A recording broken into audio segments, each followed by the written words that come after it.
সহজ ভাষায় স্বাস্থ্য টিপসের জন্য এখনই সাবস্ক্রাইব করুন ডক্টর ম্যাডাম। ভাবুন, ডাক্তার হঠাৎ বললেন আপনার ইউরিন টেস্ট লাগবে, আর আপনার বুকের ভেতর হালকা একটা দুশ্চিন্তার ঢেউ উঠল। পার্ট 1-এ আমরা যেসব লক্ষণ নিয়ে কথা বলেছিলাম, জ্বালা, অস্বস্তি, বারবার প্রস্রাবের চাপ, সবকিছু আবার মনে পড়তে লাগল। মনে প্রশ্ন, কিভাবে তারা বুঝবে এটা সত্যিই ইউটিআই কিনা? আজ পার্ট 2-এ আমরা সেই জায়গাটাতেই আসছি। লক্ষণ আর কারণ থেকে এবার এগোব ডায়াগনোসিস ও চিকিৎসার দিকে, যাতে আপনি জানেন ঠিক কি কি পরীক্ষা হয়, কেন হয়, আর কিভাবে চিকিৎসা আপনার শরীরকে নিরাপদে সুস্থ করে তোলে।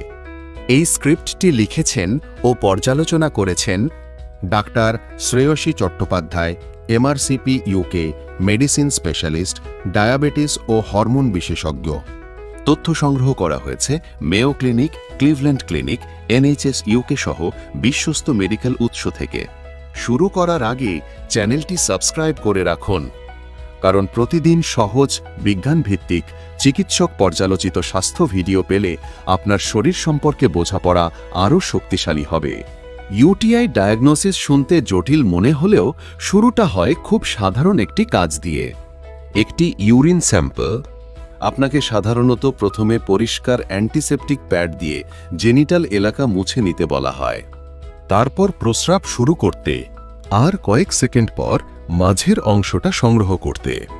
এতে স্যাম্পলটি দূষিত হওয়ার সম্ভাবনা কমে আর ল্যাব সঠিকভাবে দেখতে পারে শরীরে সাদা রক্তকণিকা বেড়েছে কিনা, রক্ত আছে কিনা, অথবা ব্যাকটেরিয়া আছে কিনা।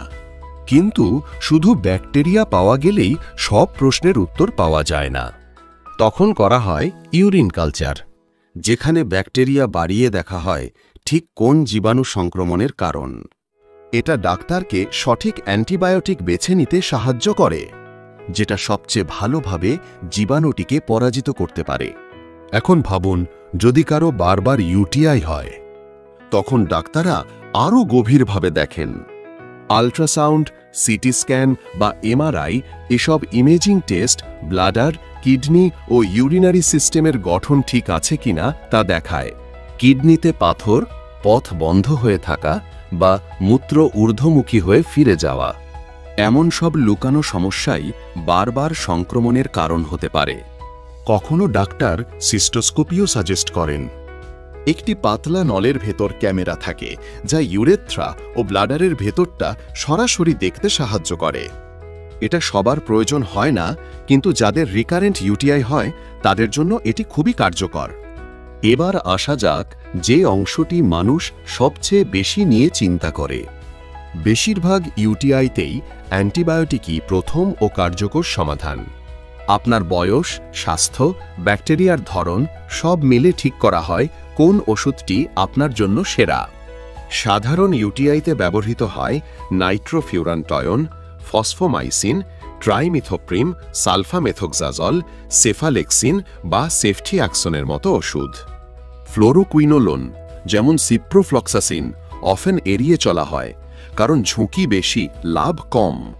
তবে জটিল সংক্রমণ বা কিডনি ইনফেকশনে কখনো কখনো এটি ব্যবহার করা হয়। অনেকেই মাত্র কয়েকদিনের মধ্যেই ভালো বোধ করতে থাকেন। কিন্তু ওষুধ পুরোটা খাওয়া খুব জরুরি। লক্ষণ চলে গেলেও জীবাণু পুরোপুরি নাও মারা যেতে পারে। কখনো সংক্রমণ খুব হালকা হলে ডাক্তার 1-3 দিনের ছোট কোর্সও দিতে পারেন। এটা পুরোপুরি নির্ভর করে আপনার ইতিহাস ও শরীরের প্রতিক্রিয়ার ওপর। আর জ্বালা যদি খুব বেশি হয়, ডাক্তার সাময়িকভাবে আরামদায়ক ওষুধ দিতে পারেন, যা কয়েক ঘন্টার মধ্যেই জ্বালার তীব্রতা অনেক কমিয়ে দেয়। কিন্তু চিকিৎসা শেষ করলেই কাজ শেষ নয়। প্রতিরোধ ঠিক ততটাই গুরুত্বপূর্ণ।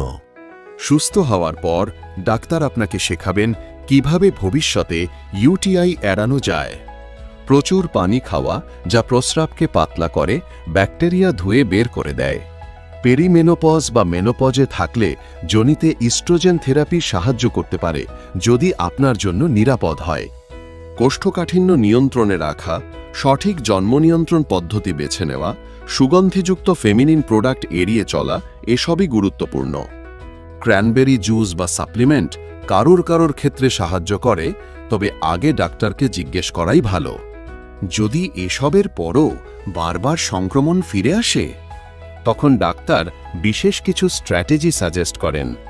লক্ষণ শুরু হলেই নিজে থেকে অ্যান্টিবায়োটিক শুরু করা, ডাক্তারের পরামর্শ অনুযায়ী।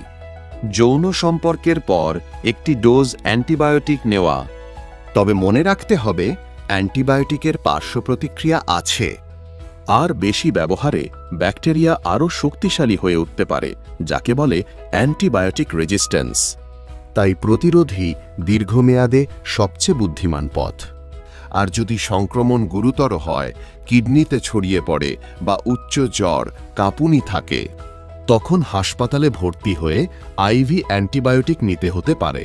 শেষে একটা কথাই মনে রাখুন, ইউটিআই কোনো সাধারণ বিরক্তি নয়, এটা আপনার শরীরের এসওএস সিগন্যাল।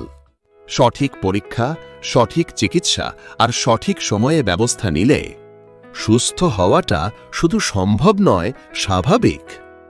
আপনার শরীর বোঝার অধিকার আপনার আছে।